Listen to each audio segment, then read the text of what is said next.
let's recapitulate the simplex algorithm. So suppose we will be taking a maximization problem with three variables, say max 3x1 plus 2x2 plus 5x3, subject to conditions x1 plus x2 plus x3 less than equals to 10, 3x1 minus x2 plus 2x3 less than equals to 12, and x1 plus 4x2 minus 3x3 is less than equals to 8. x1, x2, x3 greater than equals to 0. So this is a problem, and we will be using simplex method to solve this problem. Why you can use the simplex method? Before using simplex algorithm, we have to check what are the 2-3 things. First thing is the right hand side. The right hand side is given as all of them are greater than equals to 0. If all of them are greater than equals to 0 and all the constraints are given as less than equals to, then and then only we can use the simplex algorithm. But first thing you have to check right hand side. This is a system of equation or inequation, you can say, and we will be transforming this to standard form. And in the standard form, there are different ways, there are various ways the standard form can be written. But what we can do is, before writing in the standard form, we have to check the right hand side of the inequations. There has to be greater than or equals to 0. If it is not greater than or equals to 0, we have to make them greater than or equals to 0. Here all the three constraints as constraints are values of right hand sides are positive, so we can proceed. Then we'll check the inequality signs. If the inequality signs all of them are less than inequality, then we can use the simplex problem. Now we'll be writing the standard form. Now there are different ways the standard form or canonical form can be written. The way I will be writing as the standard form, I will be writing as the maximization form. So in my standard form, the objective function, this is the objective function. These are the three constraints and three variables are there, x1, x2 and x3, and the non-negativity restrictions, all the variables are greater than equals to 0. So in the standard form, the way I will be writing the standard form, it is always as max, and the constraints we will be writing as equals to. So let's write the standard form. The standard form will become, so max z, I'll keep that as max z equals to 3x1 plus 2x2 plus 5x3, subject to, we'll be writing the inequality constants as equality constants. So here first inequality will be become x1 plus x2 plus x3. So as it is less than equals to 0, that means maximum possible value is 10. So if x1 and x2 and x3 cannot reach to the value up to 10, then we need to add some values, and that will be termed as a slack variable, and that will make that is equals to 10. If say x1 equals to 5, x2 equals to 1, x3 equals to 1, then 3 together means 5 plus 6, 5 plus 1 6 plus 1 7. So in that case s1 will take the value 3, and that will make this equals to 10.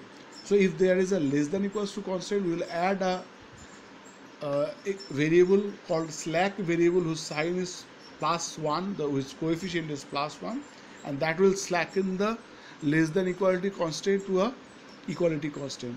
Similarly for the second equation, in equation it will be 3x1 minus x2 plus 2x3, and similarly we will be having another slack variable added over there, and that will become equals to 12, and the third one will be having x1 plus 4x2 minus 3x3, and again we will be adding another slack variable s3, that will become 8, and we will be writing the constants, we will be writing as x1 x2, x3 are greater than equals to 0. s1, s2, s3 are also greater than equals to 0 and are slack variables. And we'll be writing this will be in the matrix form. So if there is in this case there is no s2 and s3, so we'll be putting the coefficient of s2 and coefficient of s3 as 0. Here we'll be putting coefficient of s1 as 0 and s3 as 0. Here s1 and 0 s2. And in the original problem, since there was no objective function, so in the objective function there was no s1, s2 and s3, so and it should not contribute anything to the objective function. So if I am trying to utilize those variables, their coefficient must be equals to 0. So 0 s1 plus 0 into s2 plus 0 into s3. So that gives you the total objective function. So this particular form, the way we have written, this is the standard form or canonical form, where I have written the objective function as max, then the constants as subject to, and the variables are written as greater than equals to 0. Now to proceed further, we'll be solving this using simplex algorithm. So I'll be stating the algorithm, I'll be writing the basic structure of the algorithm and doing the initial 2 steps, and I would like you to complete the problem to finish. So to use the simplex algorithm, we will be doing the algorithm using a simplex table. Now there is a process of writing the simplex table. I'll be writing this whole matrix can be transformed to the simplex table in the following way. So this way we will be writing CB, VB, XB, B. Since there are 1, 2, 3, 4, 5, 6 variables, we will be writing A1, A2, A3, A4, A5, A6, and then we will be writing a ratio. So there will be 1, 2, 3, 4, 5, 6, 7, 8, 9, 10, 11 columns, and top of B will be writing CJ. This is the way of writing the simplex table. So everything has its own meaning. I'll explain the meaning, and your job will be completing the. So simply, first let me explain what are A1, A2, A3, A4, A5 and A6. The A1 is the corresponding notation for x1. We will be writing the vector or a name that I'll be saying. A1 is the corresponding vector or corresponding representation for x1. For x2 it is A2, for x3 it is A3, and like that S1, A4, A5, A6, like this. Now B is the right hand side. So B is the right hand side, and this part here we will be writing the coefficient matrix. As we can write, this is a matrix form. We can write this as AX is equals to B, where A is the coefficient matrix,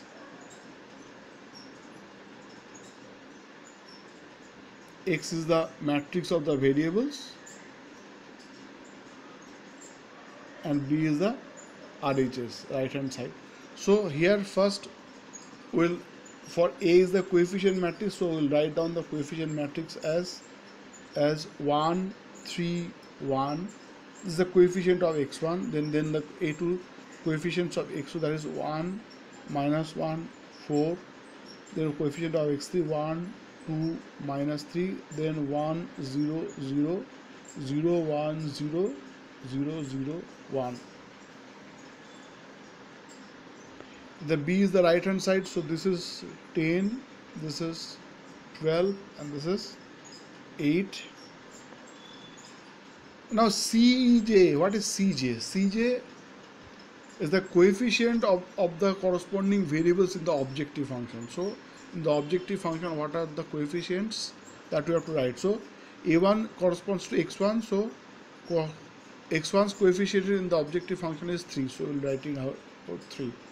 a2 corresponds to x2, so coefficient in the objective function is 2, so 3 2 5 0 0 0. So Cj are the coefficients of the variables in the objective function. Now next, the important is VB. What is VB? VB means vectors in the basis. So what are the vectors in the basis? This is a